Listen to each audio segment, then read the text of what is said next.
Olá pessoal, boa noite, boa tarde, bom dia, não sei qual horário que vocês estão assistindo, mas a dica é assista até o final essa live que eu vou estar com Roberto Krug. Hoje nós vamos estar falando sobre avaliação fisioterapêutica. Vamos lá, o professor Roberto entrou. Aproveitando o pessoal que está entrando aí na live, esperando o professor entrar. De onde é que vocês falam? Como é que vocês estão? Comenta aí pra gente. Enquanto o professor não entra. Esperar. Fala, Roberto. Olá, tudo bom? Tudo bem. Tranquilo?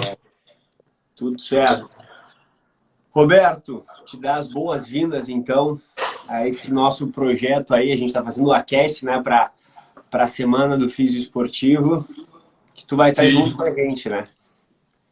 Estaremos aí. Estaremos aí. Pessoal, então, já que estão entrando aí, quem ainda não se inscreveu na semana da Físio Esportiva, o link está na bio aí do nosso Instagram. Aproveita que é uma formação internacional para dar um certificado, né, de fisioterapeuta esportiva. E tem uma galera muito boa lá dentro. O Roberto é um dos que vai estar junto nessa jornada. Roberto, pedir para tu te apresentar então para o pessoal, para eles te conhecerem, quem ainda não te conhece. Então, pessoal, bom, eu sou o Roberto Krug, né? Sou fisioterapeuta formado já desde 2004. Me formei no IPA aqui em Porto Alegre. Em 2006 eu fiz meu mestrado em fisioterapia esportiva, um mestrado profissionalizante que eu fiz na Austrália. Lá eu fiquei 2 anos, né? Depois disso, eu me mudei para a Irlanda, e na Irlanda eu morei lá durante 6 anos e meio, e lá eu trabalhava numa clínica, eu trabalhei em 2 clínicas, né? Uma foi por volta de 14 meses, e a outra que eu fiquei o resto do tempo, né? Fiquei mais de 5 anos na outra clínica. Nessas 2 clínicas eram clínicas de fisioterapia musculoesquelética, muito focado em terapia manual, reabilitação, bandagens. A gente via muito atleta amador nessas clínicas, mas eu também trabalhei com alguns times, né?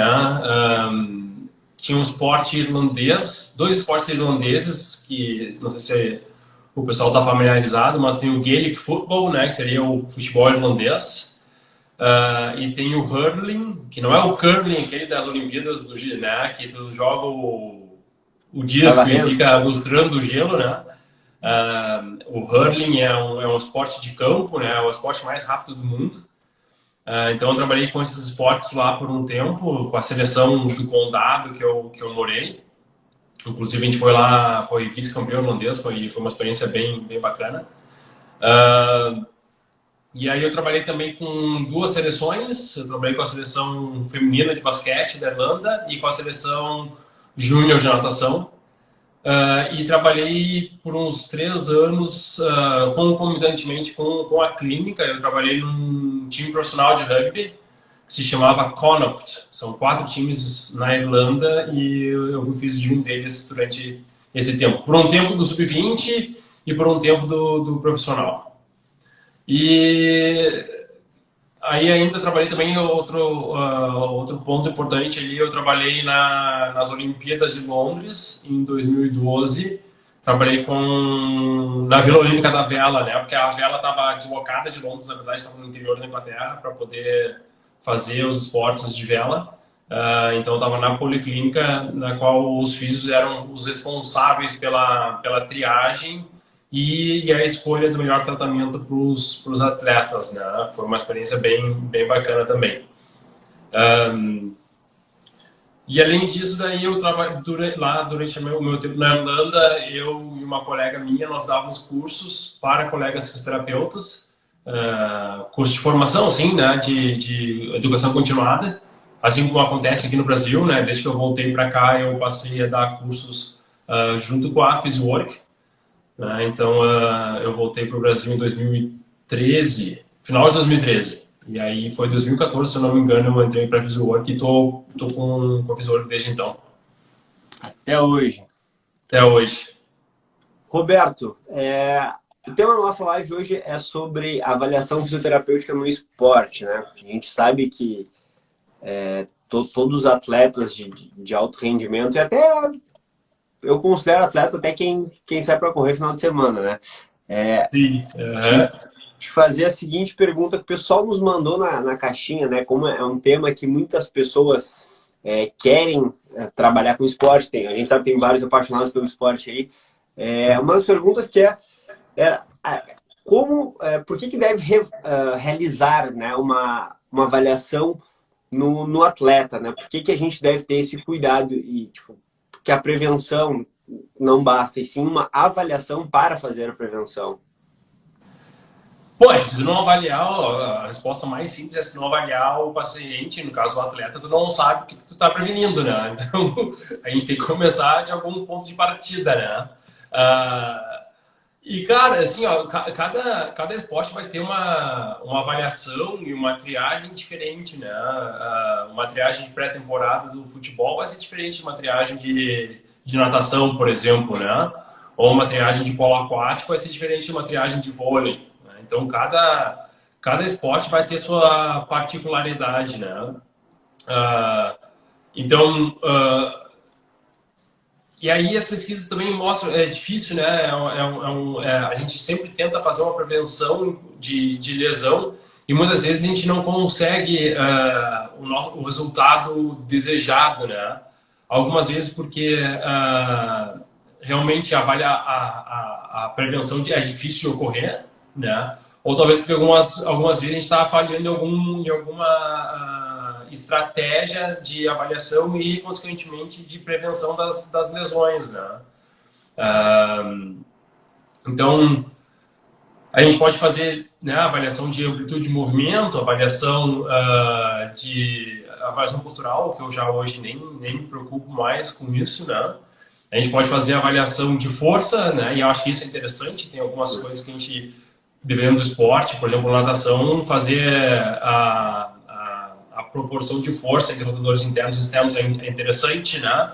Fazer uma avaliação, por exemplo, da posição de streamline, né? A posição que o atleta consegue fazer manter uma flexão de ombro enquanto mantém a torácica em extensão, né? O quanto que ele consegue fazer essa amplitude de movimento é importante para prevenir lesão e também para performance, né? No esporte.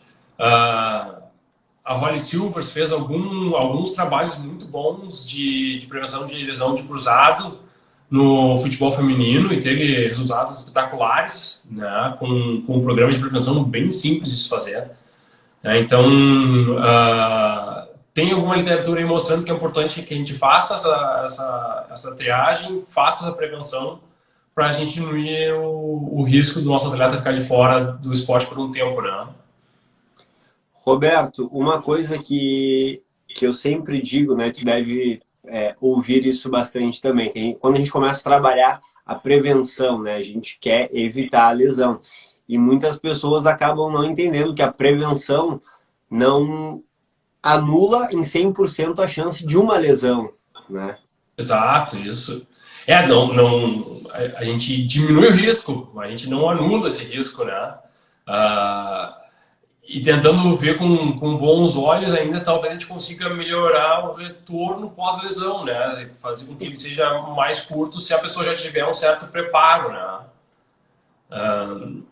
Falando nisso, né, tem uns estudos bem legais do Tim Gabbett, que ele fala de... como é que foi em português? Mas é a razão do trabalho agudo e o trabalho crônico da atividade física. O que ele faz? Ele mede o quanto que a pessoa faz de atividade física. Isso ele desenvolveu para o atleta de alto nível, mas isso a gente consegue fazer para o nosso atleta amador também, né? Qual foi a carga aguda dele? E a carga aguda seria na última semana o quanto exercício ele fez, comparado com as últimas 4 semanas anteriores. Então ele divide uma semana pela carga de 4 semanas. E aí ele consegue ver, dependendo dessa razão que ocorre, ele consegue ver se essa pessoa não está sofrendo adaptação nenhuma, ou seja, o treino não está fazendo diferença nenhuma, ou se ele está fazendo uma adaptação razoável, que é boa, com baixo risco de lesão, ou se ele fez um treino muito intenso na última semana que aumenta a chance dele de sofrer lesão. Né? Então, é uma forma bacana, ele é um fisioterapeuta australiano, se não me engano, que é uma forma bacana a gente tentar avaliar o nosso paciente para ver se eles estão em menor ou maior risco de lesão. Né? Perfeito. Uma das coisas que tu falou, né, que é sempre importante a gente frisar, que a gente sabe a individualidade biológica e principalmente, né, Roberto, a questão do esporte, né? Não é porque a gente pega lá o CK Quest mesmo, né, que ele foi feito com um jogador de futebol americano, ele tem lá 93 centímetros, se não me engano, a distância do teste. E eu já vi várias vezes, né? A gente dando no curso, o pessoal, tá, mas com 93, cara, 93 centímetros, eu sou alto, 93 centímetros, pra mim já fica ruim. Imagina pra uma menina que é com porte médio fazer um teste desse. Então, a importância, né? Tu que viveu aí dentro do esporte olímpico, né, a importância da gente criar a adaptação para nossa realidade. Exato, aí a gente está trabalhando na especificidade, né? Falando, por exemplo, de lesão de adutores, né? Quem é que tem maior, quais são os preditores de maior risco de lesão de adutor? Então, se a pessoa tem força de adutor diminuída, ou se ela tem rotação interna de quadril diminuída e abdução diminuída, essa pessoa tem maior risco de lesão de adutores. Mas isso, principalmente no futebol. Por exemplo, a abdução diminuída no jogador de rugby não faz diferença para a lesão de adutores. A rotação interna, sim, mas a abdução, não. Então, tem essa diferença, a amplitude é a mesma, o esporte é até bem parecido, mas já faz diferença na incidência de lesão nesses esportes. E aí entra o que tu falou também, né, na verdade, porque aí entra a parte biológica também, a fisiologia do esporte, né, porque o atleta de rugby, os caras são uns monstros de grandes, né? Por mais que o cara seja os backs, né? Que são os backs na verdade no rugby são os atacantes, né? Eles têm menor porte, mas mesmo assim os caras são bastante musculosos, né? Enquanto que a gente vê os jogadores de futebol se colocar do lado do jogador de rugby, eles são muito magrinhos, né? Então ainda tem essa diferença. Oi? Chegam a ser magricelos, porque o rugby exige, né, o tipo de treino é diferente, né? O jogador de rugby corre aí, ou melhor, de futebol corre aí 10 km por jogo, né? O de rugby o cara não faz isso, né? O treino preparatório pro jogo, né? O jogador de rugby, o trabalho aeróbico é muito, muito, muito baixo. Eles trabalham potência o tempo inteiro, potência no campo e a potência na academia, né? Eles fazem LPO na academia. Não, eles não estão lá fazendo bicicletinha, esteira. Até faz assim, a parte para fazer o TV de uma recuperação ativa, né? Mas não como parte de um treino de adaptação fisiológica desse atleta, né? É muito diferente. Eu acompanho, né? Eu gosto da NFL, então eu acabo acompanhando alguns atletas, alguns clubes, e o treinamento deles é algo completamente diferente do que a gente está habituado aqui no Brasil. Já trabalhei dentro de clube de futebol e tal, no basquete, e é um treino muito diferente, é uma metodologia muito diferente, e a gente vê o resultado, né? Sim. Eu não conheço da NFL, mas imagino que não seja muito diferente do treino de rugby, né? Porque é um esporte bem parecido, né? É parecido. Puxando lá aí para a tua área, as tuas experiências, né? A gente, quando traz alguém aqui que teve uma experiência diferente, tu teve, né? Quando a gente fala em esporte, a experiência prática, isso agrega muito e só o que tu viveu lá, tu sabe como foi a tua experiência dentro dos Jogos Olímpicos. Depois a gente fala da Austrália, mas primeiro vamos focar nos Jogos Olímpicos, que é algo que acredito eu, né, que as pessoas que eu convivo do meio esportivo, todo mundo quer um dia trabalhar numa Olimpíada. Tu teve essa oportunidade. Como é que foi para ti? Como esse networking lá dentro, essas culturas diferentes? Foi só o processo seletivo já foi diferente, né? O processo seletivo, eu fui como voluntário, né, para a Olimpíada de Londres. E era a primeira vez que estava tendo quiroprata e osteopata em Olimpíadas. Nunca tinha tido antes. E quando eu fui fazer o processo seletivo, a chefe do setor de fisioterapia me ligou. Saí da clínica para atender ela no carro. Ela disse: uma entrevista para ti, para tu poder, para ver se eu sou selecionado ou não para vir para Londres. E cara, ela me deu um caso assim, ela assim, olha, eu fez algumas perguntas porque eu queria estar lá, por que me levava a trabalhar nas Olimpíadas, mas aí ela me deu um estudo de caso.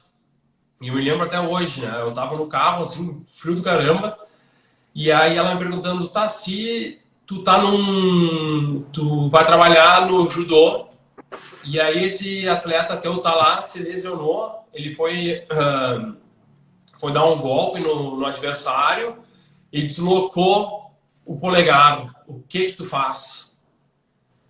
É bom, vou ter que avaliar, né? Ela: tá, mas como é que tu vai avaliar?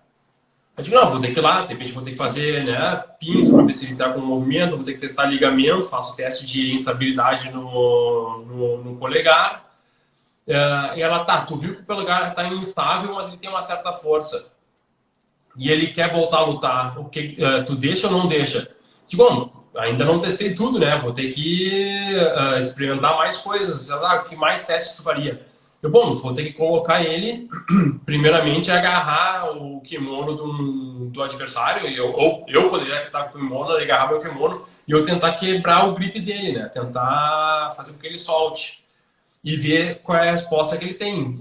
Aí eu falei: do jeito que tá me descrevendo o caso, muito provavelmente esse atleta não vai conseguir manter o grip, né? E isso já vai ser o suficiente para dizer para ele que, tu não consegue. Ela: tá, mas se ele te forçar e quer lutar? Bom, posso fazer uma bandagem rígida, tentar estabilizar o dedo, mas vou refazer o mesmo teste. E se ele perder o grip, na minha opinião, ele não deve lutar. Tá, mas e aí quem é que decide? Ela me perguntou. Aí eu digo: olha, eu vou ser o fisioterapeuta responsável pela parte dos voluntários, né? Eu vou falar para ele que eu acho que ele não deve lutar por XYZ, vou falar para o técnico dele XYZ que ele não deve lutar, mas na verdade quem decide é o atleta e o técnico e com a opinião do fisioterapeuta. Aí no fim, quem vai decidir são eles. Ela: então tá. E aí foi bem bacana, porque aí ela disse assim: gostei da conversa, gostei do currículo, e eu queria que tu fosse chefe na policlínica, né? Aí eu: tá, mas vamos devagar, né? Vamos ver como é que é essa policlínica. Acabei pedindo para não ser chefe, porque era a primeira vez que eu ia para as Olimpíadas. Eu digo: não vou chegar lá querendo mandar nos colegas, né? Eu não sei nem como é que funciona. Mas foi uma experiência interessante, porque, que nem eu falei, era a primeira vez que tinham osteopatas e quiropratas nas Olimpíadas. Então, o comitê organizador não sabia bem como é que os atletas iam receber esses profissionais, não sabia bem como é que os profissionais iriam se comportar. E rolou um movimento forte dos quiropratas e dos osteopatas para mandarem os profissionais mais capacitados, com maior experiência, para as Olimpíadas, para poder fazer um bom nome para essas profissões, para manter os profissionais para as outras Olimpíadas, né? Então foi uma troca bem bacana. No início rolou um pouco de animosidade, assim, porque os ósseos e os quilos se sentiram, não sei se minorizados ou desprezados, eu não sei que palavra usar, mas porque quem avaliava sempre os atletas ou era o clínico geral ou era o fisioterapeuta, para depois a gente escolher se esse paciente, né, ia ver um ósseo, ia para massagem, ia para o dentista, ia para o exame de imagem, né? Então éramos nós que decidimos o que acontecia com os atletas. Mas depois de um tempo, né, que 2, 3 dias que o pessoal se conhecia, já melhorava a situação. E rolou muita troca de experiência de como é que tu atenderia, como é que tu faria para melhorar esse atleta. Rolou uma interação legal com os médicos também, os radiologistas, os clínicos gerais. Tive uma experiência muito legal, que foi um clínico me chamar para avaliar com ele. Vem cá, cara, eu não tô achando que tá acontecendo com esse atleta, que tu pode dar uma olhada.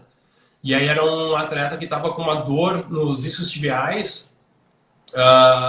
E para nós vai parecer simples, né? Mas aí eu fiz um teste de slump, um SLR, fiz teste de diferenciação e aí fiz um teste de força e mostrei pro clínico, olha, esse cara não tá com uma extensão muscular, ele tá com uma irritação do ciático, né? E o cara, como é que fez isso? Então, né, apesar de ser simples para nós, a troca era muito legal, assim, né? E a abertura dos profissionais nas Olimpíadas, pelo menos, talvez era uma amostra bem enviesada, né? De eles serem tão mente abertas e respeitarem colegas de outras profissões, né? Então isso foi muito bacana. Eu acredito que isso deve ser muito rico, porque não eram apenas... foi em Londres, né? Londres, aham. Eu acredito que devia ter pessoas de outras localidades também, né? E o quanto isso é bom. E dentro do esporte a gente acaba vendo isso, né? Dentro de grandes clubes, né, Roberto? Que um chama o outro para tirar qual é o teu ponto de vista disso, não fica aquela guerra de... Exato. O que é legal nisso é que, na verdade, o foco é o atleta, né? Tu quer que o atleta fique melhor. Né? Claro, assim, invariavelmente em alguns locais vai ter a briga de ego, né? Mas tem uma tendência de a gente conseguir conversar melhor né, estando cara a cara, né? Tu consegue trocar uma ideia melhor e muitas vezes trabalhar em conjunto para esse atleta, né? Show. Roberto, e a tua experiência na Austrália? Tu passou quanto tempo? Eu não lembro, tu falou no início da live, mas eu me perdi. Quanto tempo tu ficou na Austrália? Foram 2 anos na Austrália. Tá. Assim, né? Tipo, a gente... Aquela síndrome do brasileiro, né? De achar que fora do Brasil tudo é muito melhor.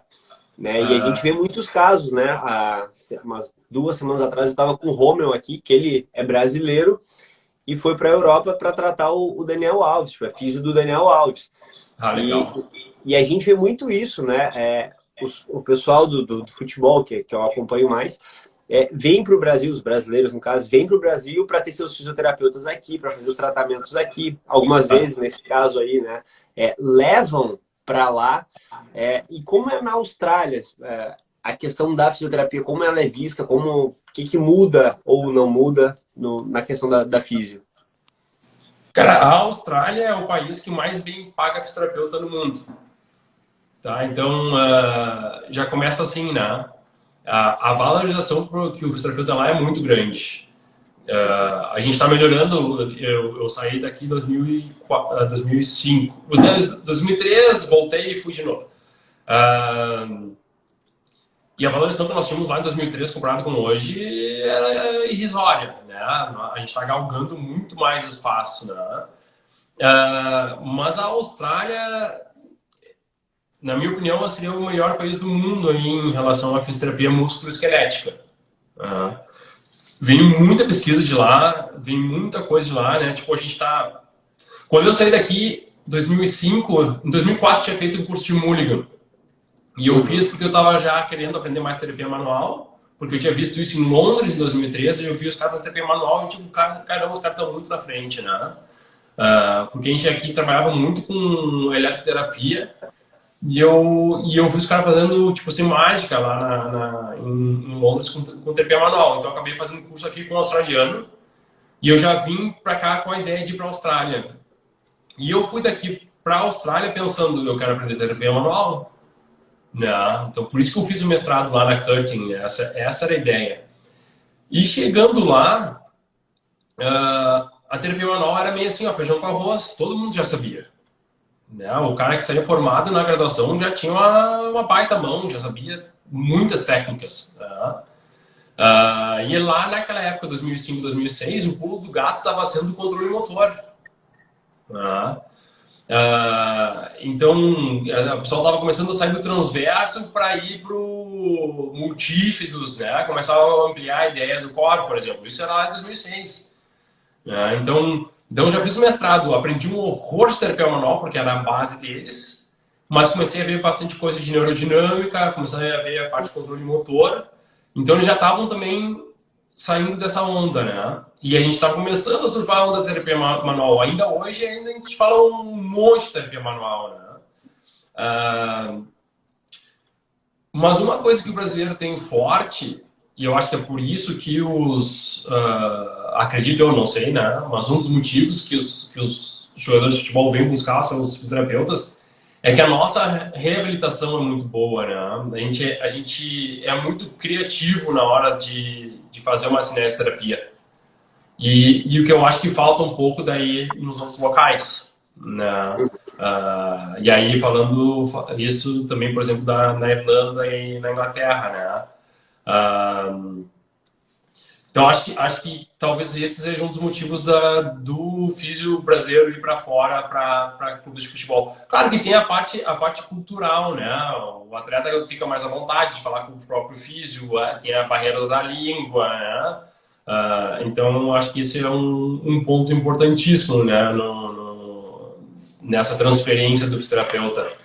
Mas eu vejo a Austrália como um ponto forte aí de pesquisa, a impressão que eu tenho é que eles estão sempre na ponta. Eles que desenvolvem as pesquisas e a gente corre atrás.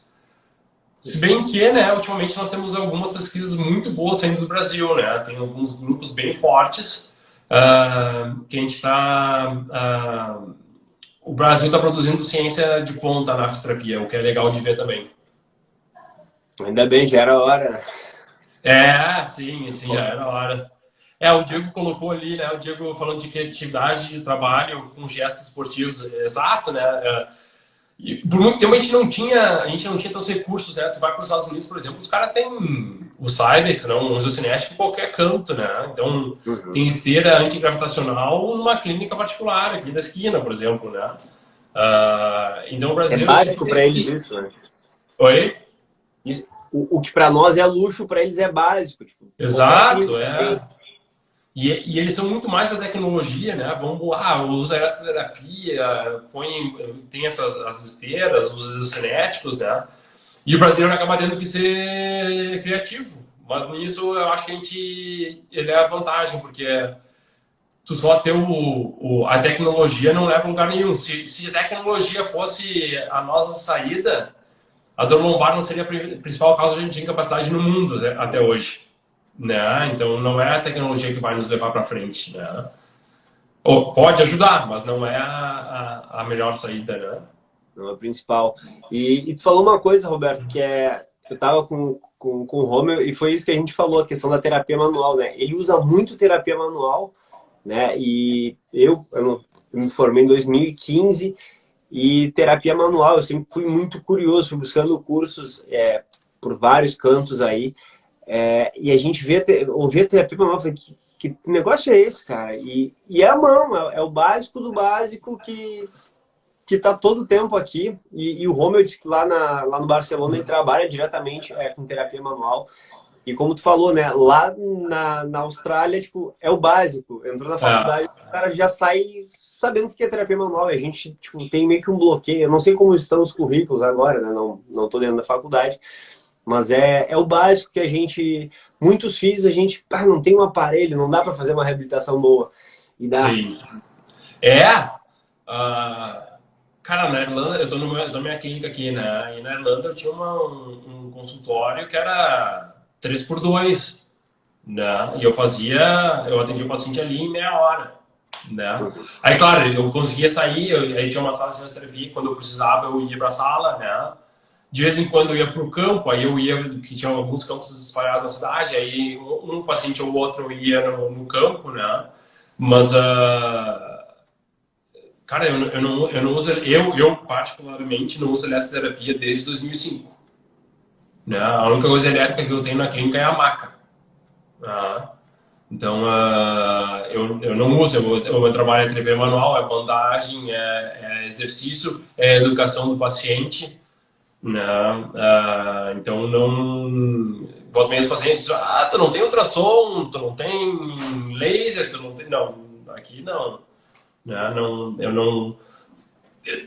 E hoje em dia, se eu tiver que usar, eu não vou nem saber colocar os parâmetros no aparelho. Isso não é para dizer que quem usa está errado, não é isso aí, né? É a minha opção de trabalho. Porque eu acho que eu perco mais tempo fazendo eletroterapia com o meu atleta do que eu fazendo um trabalho de ou terapia manual, ou de educação do paciente, ou de exercício, né, para a reabilitação desse paciente. Então, depende, acho que vai muito do perfil do físio, né? E isso é uma coisa que na clínica eu também não tenho aparelho, né? Não uso. E as pessoas acham estranho, tipo, tem um TRX, tem mini band, super band e um bastão. Exato. Cara, como assim? Tipo, e cadê o choquinho aquele pra tirar dor? Não, esquece o choquinho. Exato. Ficou muito visado isso, né? Da fisioterapia, e um TENS para inibir a dor, que, enfim, né? Mas que também não está errado. Tem estudos que mostram que o laser é bom e tal, mas o quanto a gente pode fazer, principalmente o pessoal novo, né? Que acaba, quero abrir minha clínica, e aí, tipo, gasta uma grana só. É muita grana e, sei lá, com R$ 500 tu tem uma clínica, né? Que é um super bem. Claro, com R$ 500, um pouco mais hoje em dia, talvez, né? Mas ali que seja R$ 1.000, tu compra mini band, super band de várias tensões, compra alguns halteres, um kettlebell, né? Tu já tá fazendo um trabalho de reabilitação mais eficaz com o nosso paciente, né? Exato. Que eu ia te fazer uma pergunta. A questão dos testes funcionais que nos perguntaram nas caixinhas. Deixa eu achar aqui a pergunta. Tá, os testes funcionais e as aplicabilidades dos mesmos. Deixaram assim, meio no ar. Pois é, o que é um teste funcional? Né? Porque assim, eu imagino que a pessoa estava falando lá, talvez, do Star Excursion Test, ou do teste do Y, né? Para ver amplitude e equilíbrio do membro inferior, que foi desenvolvido para o tornozelo, mas acaba sendo para o membro inferior inteiro, né? Sim. Ou tá falando dos hop tests, né? Que tu faz o salto com uma perna, ou salto triplo, ou só um salto cruzando a linha, né? Ou tá falando talvez do FMS, né? E são testes específicos que foram feitos para determinadas disfunções, né? Ou com determinado objetivo, né? Mas um teste funcional, por exemplo, para um paciente que chega para ti com dor lombar, pode ser pegar uma caneta do chão. Amarrar o sapato? Amarrar o sapato, isso é um teste funcional, né? Então, o que eu quero dizer com isso? Se eu hoje atendi, por exemplo, estava revisando uma atleta de natação, uma atleta master, que está com dor no epicôndilo medial. E aí eu vi que ela estava com uma tendinopatia, isso na sessão anterior, que ela estava com uma tendinopatia dos flexores de punho. E ela sentia mais dor, principalmente ao nadar com o palmar na mão. Como é que eu vou fazer um teste funcional com ela na clínica sendo de natação? Eu não tenho água, eu não tenho uma piscina na clínica. Não, sim. Não. Nem que eu encha uma banheirinha não vai dar certo. Né? Então, como é que eu posso fazer um teste funcional para uma nadadora dentro da clínica? Então, eu tenho que descobrir qual é o mecanismo ou qual é o fator agravante. Né? Quando é que a dor piora? E aí, no caso dela, era no início da abraçada com o palmar. O que eu posso fazer para testar isso aí? Bom, eu posso, de repente, deixar ela deitada na maca, em prono, né? Com o braço para fora da maca, então ela deitada na maca e o braço para fora. E eu posso pôr uma resistência na mão e testar. Né? Se tu fizer isso, né? Reproduzir a abraçada, dói, não dói. Né? Então, tentar reproduzir o gesto esportivo que causa dor e ver o que acontece quando ela faz isso. Não é que nem eu ver na água, não é. Mas a gente consegue fazer ter algumas conclusões em relação a isso aí. E na hora de colocar ela nessa posição, por exemplo, o que eu fiz? Eu dei um nó na TheraBand, joguei ela por cima da porta, fechei a porta, então a TheraBand estava presa. Eu coloquei ela na posição de natação, ela inclinou e tentou fazer a abraçada. E só de fazer isso aí, ela sentiu dor. Então ali eu consigo fazer testes de modificação de sintomas para ver o que aumenta ou diminui, o que melhora, o que não melhora a dor desse atleta, né? Sim. E a gente viu no caso dela, por exemplo, que quando ela ia dar o início da abraçada, ela dava o início da abraçada com o cotovelo hiperestendido, em vez de fazer o cotovelo levemente fletido. Além de ela estar perdendo tempo na piscina com o cotovelo hiperestendido para puxar o braço, né? ela estava causando uma sobrecarga no epicôndilo medial. Então, na hora que eu peguei e só fleti um pouquinho o cotovelo, ela fez força para baixo, a dor diminuiu 50%. Digo, bom, vamos fazer o seguinte, nós temos duas coisas que a gente pode fazer com isso. Uma é melhorar a técnica dela nadando, que aí eu vou ter que falar com o técnico dela para dizer, olha, ver o que está acontecendo com ela da abraçada, porque me parece que quando ela dá abraçada, ela tem uma hiperextensão de cotovelo, que gera uma carga compressiva no flexor de punho, que gera tendinopatia. E o que a gente pode fazer como fisioterapia? A gente pode botar ela nessa posição e começar com o trabalho isométrico com o cotovelo levemente fletido para fazer força de flexão de punho. Não. O Diego fala. Ali, o Diego colocando essa explicação da experiência do físico esportivo brasileiro. Exato, né? O cara acaba tendo que ser criativo, né? Usar as ferramentas que a gente tem, né? Não adianta. Claro, e assim, ó, na grande maioria das vezes o atleta tem a resposta. A gente só tem que descobrir ela, né? Saber perguntar, saber investigar, né? Trazer à tona a informação do paciente, fazer perguntas reflexivas para ele, para ver se ele se dá conta do que pode estar acontecendo, né? Tá sempre presente, né, Roberto? Isso é uma coisa, um ponto que tu falou ali, que tu analisou, tu não tem o cenário ideal, né? Que é o ambiente dela, uma piscina. Bom, tô dentro da minha clínica que tá seco, não tem nem uma banheira, nada. Mas tu parou e olhou. Bom, ela tá fazendo uma hiperextensão, ela cria uma alavanca maior ali, questão do cotovelo, uma pressão na água. Olha o quanto que ela tem que fazer de força. E adaptando, quando vê, volta, né? Isso, é que na sessão anterior, por exemplo, ela tinha dor só em fazer flexão de cotovelo. Flexão de punho. Né? Aí eu passei um exercício pra gente melhorar aquela capacidade. E ela assim, eu tô melhor, mas não tô 100%. Aí, então, o que tá acontecendo? Então, a avaliação, claro que a avaliação mais detalhada a gente faz na primeira sessão. Só que toda sessão tem uma reavaliação. Né? Como é que tu tá? Mudou alguma coisa, não mudou alguma coisa, como é que estão os exercícios, né? Estamos evoluindo, não está evoluindo, por que não está evoluindo, né? Será que a pessoa está fazendo o exercício correto?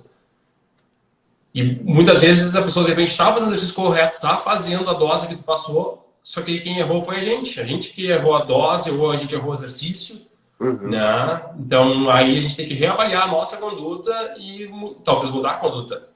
Ou não, ou o paciente tá fazendo tudo errado, tu não entendeu o que tu falou e vamos repetir o exercício para tu fazer correto em casa. Que acontece também. Que acontece também, né? Então, sim, pode ser culpa nossa? Pode ser culpa do paciente. Mas a gente... E eu me lembro no início da minha carreira, eu sempre achava que a culpa era do paciente, né? Não, eu não tá fazendo o que eu mandei fazer. Né? Então é interessante a gente verificar. Uma coisa que eu faço muito com o meu paciente é, tipo assim... e aí, como é que tu tá, né? Começou, tá fazendo exercício? Estou. Tá, deixa eu ver, me mostra. Aí começa, veja bem, eu não fiz muito, né? Ou vai lá e mostra errado. Aí tu sabe, opa, não, o paciente não entendeu, vamos revisar, né? Isso é muito importante, porque às vezes a forma que a gente explica para um não é como o outro pega, né? Exato. Eu só vou fechar aqui que tá dando barulho. Vai lá. E claro, muitas vezes é uma questão de comunicação nossa, né? Talvez o paciente ele entende quando a gente dá uma explicação verbal, mas o outro lá só vai entender se tu mostrar o exercício. Desenhando mesmo. Né? O outro só vai entender se tu fizer junto com ele e ele sentir o que tu quer que ele sinta. Né? E isso é legal de fazer também, de colocar o paciente no exercício, em vez de dizer para ele assim, eu quero que tu sinta o glúteo. Tu vai lá e põe o paciente na posição e tu pergunta onde é que tu tá sentindo. Antes de sugerir, né? Aí ele vai dizer, tu sentindo a panturrilha. Putz, não tá, então vamos mudar, tem algo errado aqui, né? De repente tu fletiu o joelho demais, né? Tá forçando, tá com o peso muito na ponta do pé, traz mais para trás o peso, estende o joelho um pouco mais, eleva o quadril do outro lado, então a gente começa a mexer na mecânica do movimento para gerar a ativação que a gente quer que ele tenha. Uhum. Né? E não chegar para ele assim, ó, nós vamos trabalhar o glúteo, eu quero que tu sinta o glúteo e tu vai sentir o glúteo. E o paciente tá lá, ah, tá, tô sentindo o glúteo. De repente ele tá sentindo a panturrilha, mas tu falou que ele queria que fosse o glúteo, né? Claro. Então, E tem toda a questão biomecânica dessa pessoa, né? Porque eu sou alto, então a minha amplitude de movimento talvez eu não sinta na mesma que tu tá me pedindo, né? também, exato. Não, e tem Ah, uma questão de predominância ali, de repente tem um paciente que a gente consegue até de vez em quando ver pelo volume muscular nos atletas, né? Tem uns que tem umas coxas enormes e os glúteos menores. A gente sabe sim, que ele tem um domínio, né, maior de ativação de coxa, né? E menos de glúteo. A gente vai ter que, né, se o nosso objetivo é reforçar glúteo, por exemplo, nós vamos ter que fazer uma ginástica maior para deixar aquele músculo mais ativado, né? Mas o foco é na tarefa e não no músculo, exato. né? Eu quero que aquele músculo ative, mas eu só vou ativar fazendo a tarefa, não dizendo para ele contrair o glúteo. Até porque muitos nem sabem como que ativa o glúteo. Claro, exato. Ah, ativa o glúteo. Ah, como é que eu faço isso? Não. Até te contar foi semana passada, eu tava numa competição de basquete, tava no Campeonato Brasileiro, e uma aluna minha foi andar de skate e quebrou o pé, quebrou Ah, a, quebrou a tíbia. Daí eu passei as orientações para ela e tal, falei, compra uma bandagem para fazer a drenagem. E aí ela fez bonitinho, assim, ó. Não sei como, mas ela fez bem direitinho. Aí ah, foi ontem, ela me mandou, posso fazer daquele jeito? Porque eu fiz um vídeo aqui para Physiowork fazendo uma bandagem numa canelite. Posso fazer daquele jeito? E eu, não é para isso que eu quero fazer. Ela foi lá, fez a bandagem, tipo, fez na tíbia. Ela falou, agora eu fiz. Por que tu fez assim? Porque quando a gente fez a de teia, né, para drenar, ah, e ela viu que onde estava passando a bandagem, drenou e ficou mais claro do que da região que estava escura. Na ah. cabeça dela, se ela botasse a bandagem inteira, E ficar ia fazer o uniforme. mesmo efeito. Sim, sim, Eu sim. falei, mas eu não disse isso. E ela, mas eu achei que ia ser. Eu falei, não, tá bem. Não tá fazendo mal, né? Pelo menos isso, né? As Mas orientações. e se a gente não perguntar o que o paciente está pensando, a gente não vai saber. Claro. Né? Porque senão, né, tipo, o cliente falou, tá, mas por que fez isso? Aí ela te explicou, porque eu achei que era assim. Mas senão, se a gente não pergunta, eles não nos dizem. Né? Mas faz sentido, né? Na lógica dela. Tipo, Claro, o cara fez um vídeo aqui que é assim, vou fazer porque vai liberar mais tarde, enfim. Mas sim. às vezes, essa nossa comunicação com o paciente, né? Porque às vezes ele. E hoje em dia a gente sabe isso, né, Roberto? Tudo que tem na internet. Eu já cansei de chegar aluno e me mandar vídeo fazendo uns exercícios e falo, meu Deus, pra que é isso? Não, mas eu vi, a fulana de tal fez. Ah, Não é bem assim. ah, ah. É. Doutor Google e o Instagram agora estão nos complicando. Tem. Esse tempo eu tava com uma atleta de tênis, tipo, profissional, era minha aluna, e ela pegou um treino lá e falou, isso aqui é bom, bom pra quem? Ela, ué, ela tá fazendo? Mas não veio.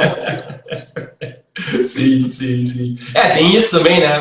O difícil do esporte é isso aí, né? Tu vê algum ícone fazendo e todo mundo copia, né? Uma coisa foi a bandagem elástica lá nas Olimpíadas de Pequim, e aí depois que apareceu lá todo mundo queria. E aí, outro exemplo é a ventosa com o Michael Phelps aqui no Rio de Janeiro, né? Os caras viram os roxinhos nas costas do Phelps, eu quero isso também, né? E deu um boom, né? Nos dois. Sim. Ventosa, o pessoal tá enlouquecendo com Ventosa, né? Então, tem esse viés do esporte, né? Mas O faz parte. esporte acaba lançando tendências, né? Exato, exato, exato. Mas, É, por outro lado, também, né? Faz a gente evoluir, né? Tem um monte de pesquisa que sai por causa do esporte, né? E a gente acaba isso usando no nosso paciente do dia a dia também. sim, Né? sim, sim, sim. Então, não é. Tem seus prós e contras, né? É. Roberto, te fazer a pergunta aqui, voltando à questão dos testes que tu falou.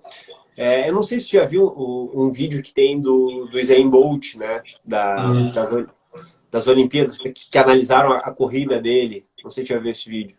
Eu acho que eu vi, pelo menos eu conversei sobre isso já, não me lembro agora do vídeo Cara, claramente. aquele vídeo ele é muito bom, que os caras analisam porque o Bolt ele é ovelha negra na corrida, né? Tipo, ele é completamente diferente do padrão. Daí eu fui, né? Eu queria entender o porquê que ele era tão diferente. E daí foi nas Olimpíadas que tu tava, de Londres, que os caras viram que o Bolt ele tem uma escoliose, ele tem é, o pé dele é pronado, não, é plano, o pé chato, né? Aham, por E nada. o Bolt ele é todo, se for pegar a morfologia normal, né? Normal, Aham. ele tem várias alterações. Aí os caras queriam mudar o corpo dele, só que ele já era o Bolt. E aí os caras olharam e falaram, cara, a gente não tem como mudar este cidadão, ele é quem ele é, a gente tem que se adaptar a este corpo, né? Aham. E aí ficou, né, a questão a pergunta de US$ 1 milhão. O Bolt ele é bom porque ele tem essas alterações ou ele seria ainda melhor se ele não tivesse esse monte de alteração que interfere, né, na corrida? Eu acho que isso a gente nunca vai descobrir, né? Porque agora ninguém vai mudar como é que ele corre, não dá mais. Não dá mais. E isso eu te trago porque muitas vezes, né, eu passei isso e a gente vê ainda muitas pessoas querendo mudar a fisiologia da pessoa. A gente viu muito essa questão postural. Não, tu tem que abrir, tem que ser corretinho, sentar de tal jeito. E a gente vê hoje em dia dentro do esporte que não é bem assim, né? A gente acaba se adaptando, né? Como é que tu vê essa questão da adaptabilidade, né, do indivíduo dentro da sua modalidade mesmo? Eu acho que, na verdade, nós somos todos diferentes, né? Tem uma variabilidade bem grande dentro do ser humano, né? Ah, e mesmo a gente, porque quando tu falou do Bolt, a primeira coisa que me veio na cabeça era o valgo dinâmico dele, né? Que era o que muitos falavam, né? Ah, e assim, a gente não consegue mudar o valgo dinâmico, por exemplo, com reforço muscular, Uhum. né? O valgo dinâmico tu vai conseguir mudar fazendo um treino que envolve um feedback externo, ou seja, né? O cara tem que correr sendo filmado, se olhando no espelho, né?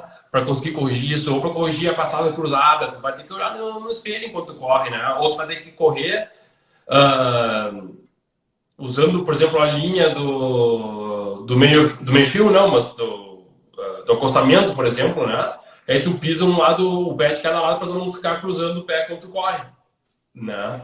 Ah, em relação à postura, né?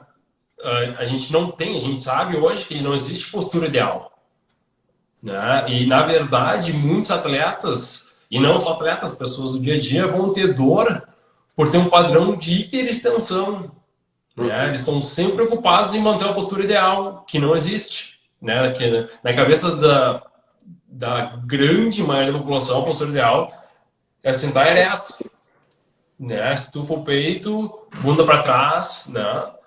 E na verdade isso gera mais dor do que protege as pessoas, né? E isso é uma coisa que é difícil de mudar, uma crença muito forte, porque essa crença está em nós, no profissional de saúde, né? No fisioterapeuta, está muito forte no educador físico, né? Ah, o meu segundo mestrado foi sobre levantar peso, levantar algo do chão, né? E 99% das pessoas acreditam que levantar algo do chão tem que ser com a coluna ereta. E vai aí atrás ao desenho que eu tenho na clínica. Aham. É a pessoa levantando o filho, o sobrinho que o for, mas com a coluna curvada ali, ó. Né? Porque a gente sabe que na verdade isso não é perigoso. Só que na cabeça de todo mundo vai causar uma hernia de disco, né? Na verdade, isso é uma coisa que eu vi na faculdade, né? Se tu fizer assim, a coluna já era. Pô, quantas vezes, Exato. tipo, E caiu não tem agora, um. é, tá no banheiro, caiu a escova de dente, pera aí, vou fazer um agachamento. Exato. Não, bom, e falando nisso, né? Falando de agachamento, né? É que nem a gente dizer, nós ou o médico, quem seja, né? Não, tu não pode agachar, porque tu vai ter uma dor quadrada femoral, tu vai ter uma osteoartrose tipo femoral. Não, mas se eu não posso agachar, não posso ir no banheiro. Né? Como é que eu vou fazer, né? Então são coisas que a gente acaba tem que desmistificar algumas coisas, né? E o corpo o corpo é muito mais adaptável do que a gente pensa. E muito mais resiliente do que a gente pensa. Uhum. Né? Então eu sou meio... hoje eu sou muito mais tranquilo em relação a querer mudar ou não a biomecânica das pessoas. Agora, se eu faço um teste de modificação de sintoma e eu vejo que se a pessoa faz uma leve rotação externa, por exemplo, de quadril, e isso diminui a dor patelo-femoral, aí sim, esse vai ser o trabalho que eu quero fazer com esse paciente. Né? Ou será que eu vou ter que só... Não, na verdade não muda nada. O que eu tenho que mudar nesse paciente é a carga. Eu tenho que só gerenciar melhor a carga do quadríceps e do membro inferior para ele não sofrer tanta sobrecarga na patela-femoral, adaptar ela positivamente para ele ter menos dor no futuro. Então, de novo, aí que entra a avaliação, né? Será que eu vou ter que mudar a carga? Será que eu vou ter que mudar o movimento? Será que eu vou ter que mudar... talvez o complemento muscular, que também já é difícil a gente conseguir mudar o complemento muscular, né? Mas será que eu vou na direção de liberação, vou na direção de alongamento, vou na direção de reforço, vou na direção de gerenciamento de carga? O que eu vou fazer? Eu vou combinar algumas coisas? Então, acho mais nessa linha aí que eu tendo aí, não muito preocupado em ficar preso na biomecânica, né? Ou ainda, agora que eu falei disso aí tudo, talvez a gente teria que gerenciar o sono do cara. Né? Tipo, o cara não tá dormindo. Né? Depois o problema dele é falta de sono. Não. Ou né, a gente faz o cálculo lá do... não tá hidratando, não tá com uma dieta boa, ou tá com outros problemas que não tem nada a ver com a parte biomédica e talvez uma parte mais psicossocial, ou a combinação de vários fatores. Né? Outra coisa, né? Falando do agachamento, eu tava... Semana passada, agora, a gente foi treinar lá em São Paulo. Nós estávamos na bike ali aquecendo. E aí tinha duas meninas novas entrando na academia e tal. Aí foi a professora lá. E a gente tava eu e o Ramiro até. E aí a gente se olhou e falou, nossa, a menina ia fazer lá um agachamento. Pegou o bag de areia. Sim, aham. Era leve. Só que ela tava brigando com a menina, brigando real, assim, tipo, não pode passar o joelho da ponta do pé.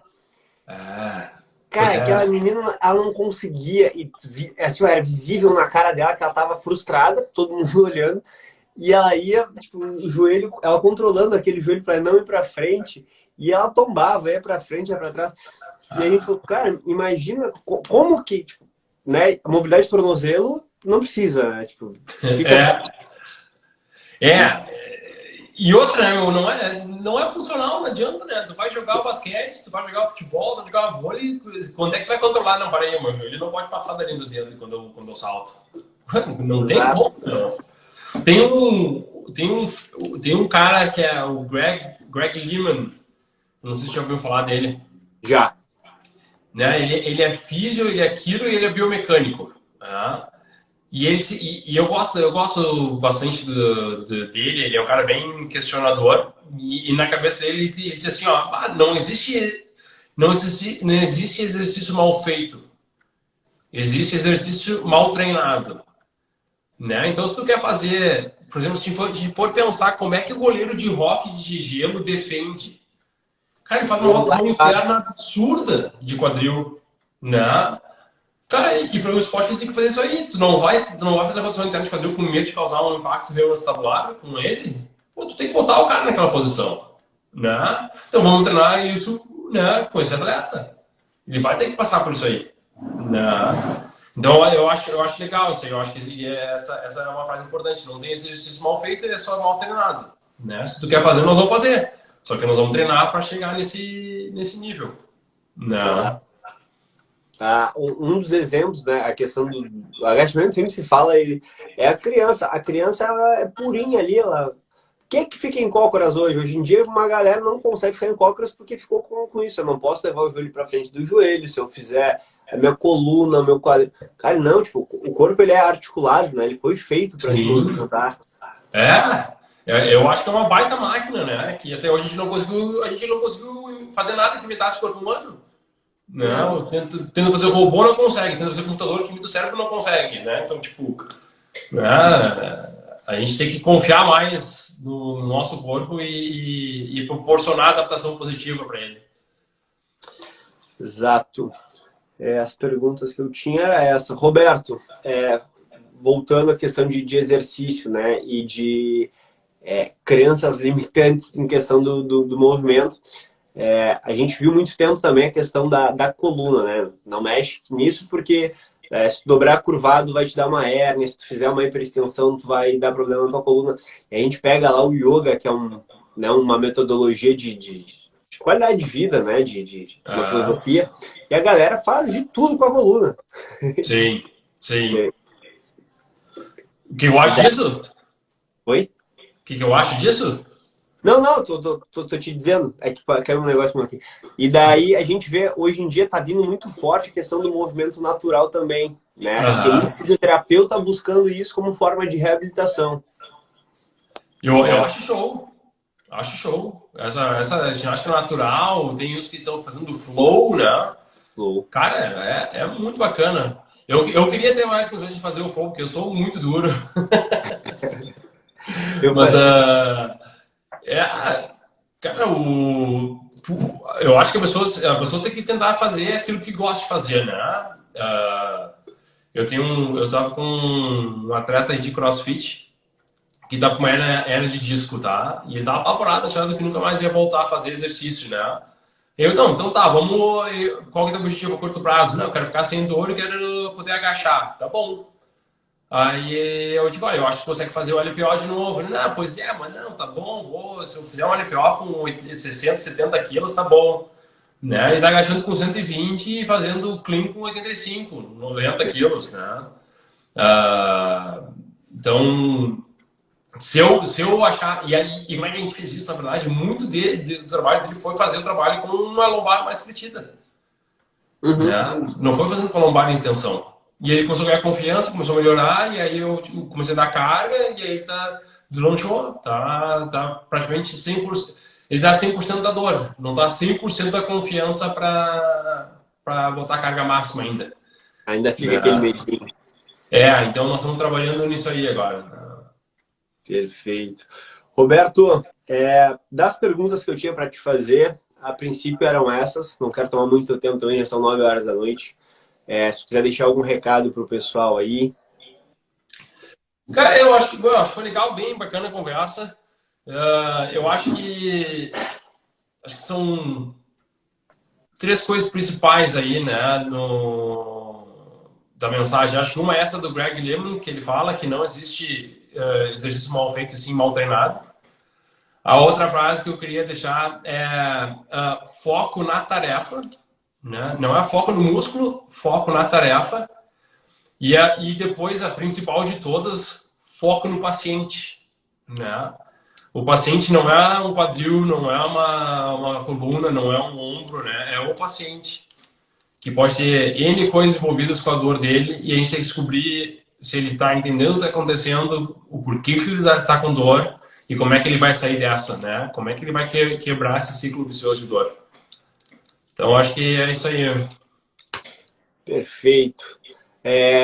Aproveitar aqui, né, já que a gente ainda está na live, dizer pro pessoal, né, que o Roberto foi um cara que participou das Olimpíadas, trabalhou, estava preparado quando surgiu a oportunidade, né? Então, buscar sempre, né? Acho que fica essa mensagem aí, tu estava lá, a mulher te ligou na hora, tu estava dentro do carro, não estava esperando por aquilo, e por tu ter capacidade profissional, por estar tranquilo para fazer aquilo, tu foi chamado, trabalhou nas Olimpíadas, já eu te deixar de chefe.